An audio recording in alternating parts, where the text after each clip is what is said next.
heavy metal psychic and also known as Fairy Mother of A Fairy Mother's Dream and Grateful Fairy Wings.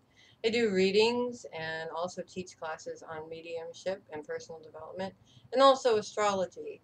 And teaching is one of my absolute favorite things. Welcome to my very first YouTube video blog and the first of many hopefully to come.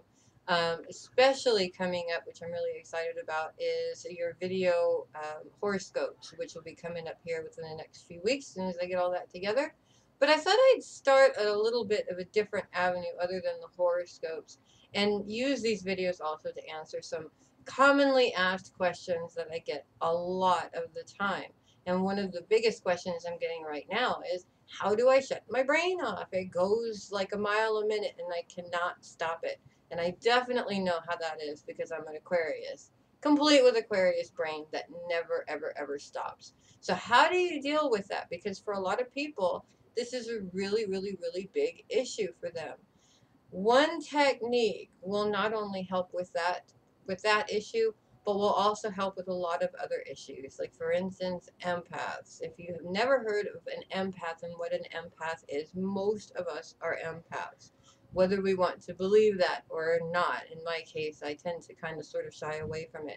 But most of us are empaths, and what that means is we use all six of our senses to connect, not just with spirit, but with other people in general. So what happens when you're an empath is you go into a crowded store, for an example, say your local Walmart, and you walk in there feeling great, you're having a great day, life is good, and you leave that store 10 minutes later feeling depressed, feeling like you're going to have an anxiety attack, and your mind is going a mile a minute, and it wasn't before. Why is this happening?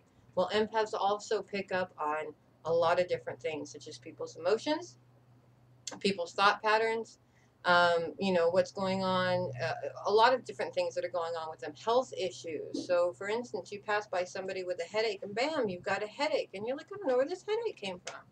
This process that I'm about to teach you is called GBC, also known as grounding, bubbling, and centering, and it helps with all of these different things.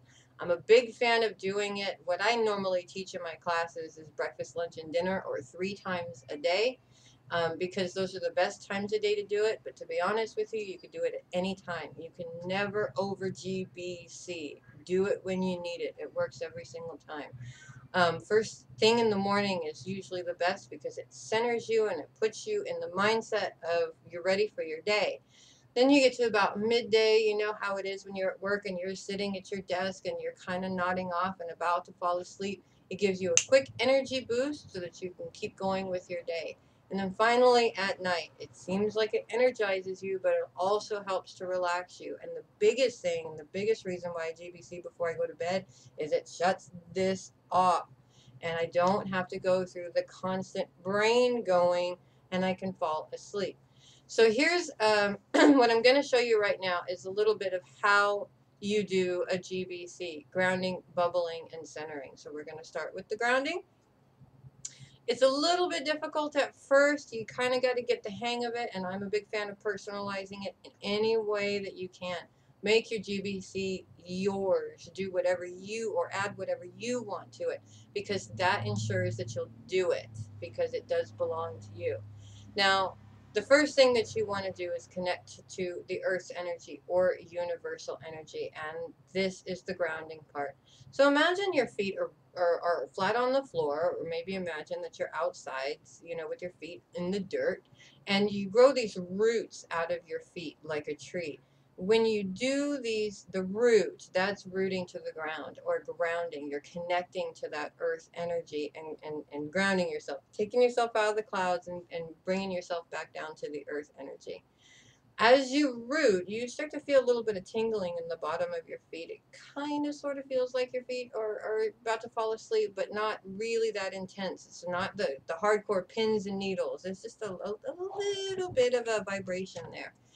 And then as you do that, you start to pull that white light energy up through your body, and you're going to continue to pull it all the way up until this white light energy is literally bursting out of the top of your head. Now, don't worry, your brains are not going to explode out. All it is earth energy. This is clean white light energy that we're working with from the earth. Now we pull this white light energy all the way up through our body. So it's literally coming out of the top of our head. And as it comes out, it creates the bubble around you. And this is the second part of the process, the bubbling. And as you form that bubble around you, you've got 5 feet in front of you, behind you, side to side, and up and down. This is your personal space. So this white light energy is not just going through your body and cleansing your old used up energy, it's also cleansing the space around you. Now, as you're doing this, and I like to, one of the ways that I've personalized my grounding and bubbling technique is I don't keep the white light energy just white. I add a little bit of pink and lavender into it because it puts me in a love space and it also calms me down. Also, if I'm aggravated, I'll go to my GBC really quick because it also has a tendency to calm me down also, and I love that lavender. I can even smell the lavender sometimes. Now, as you're doing this, you're going to start to release that white light energy back down through your head and back down into your feet again. When you do this part of the exercise, it takes all of your used up, tired energy away and replaces it with brand new, fresh energy. It's sort of kind of like a process that I've seen of taking a rock and putting it in your hand and releasing your feelings, your negative feelings into the rock and putting it back in the ground. It's very similar to that, but this you're doing as a visualization technique. The centering part of this whole thing kind of sort of happens during your grounding and bubbling process, but at the same time, you're also focused on how centered you are. Are you overly emotional? Are you overly logical right now? You overly in the physical realm and ignoring the spiritual, or are you too much in the spiritual and ignoring the physical? We're working on a balance here. You want to remain in the middle, basically. Also, when you're talking about centering, this has to do with courting, which I'm going to make a new video about because it is important. But courting is all about people court you all the time, basically. You're courted by your parents, your kids, your husband, other people. And courting is not necessarily a bad thing, but it can be a bad thing. So if you notice that you're having a really hard time with a particular individual, they seem to be bothering you all the time, or it seems that it's easy for them to manipulate you or something, chances are they might be courting you. So while you're doing this process, you just want to visualize a knife going by, not in you, but over you, to make sure that you're cutting those cords and leaving yourself nice and open and centered, and that nobody else is attempting any control on what you're doing, basically. At this particular point, you're done with the process and your bubble remains. Now, the most important thing is your own faith in what you're doing. If you believe that you are protected and you're in your bubble, you'll stay in your bubble. If you don't have faith in your bubble, it doesn't work very well.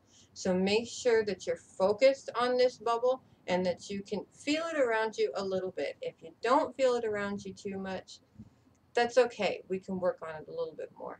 If you have any questions about this segment, please do email me at fairymothersdream.com or fairymothersdream@gmail.com, pardon me. And you can also visit my website at fairymothersdream.webs.com for further information on booking an appointment, getting an astrological reading, or getting your personalized class for mediumship, personal development.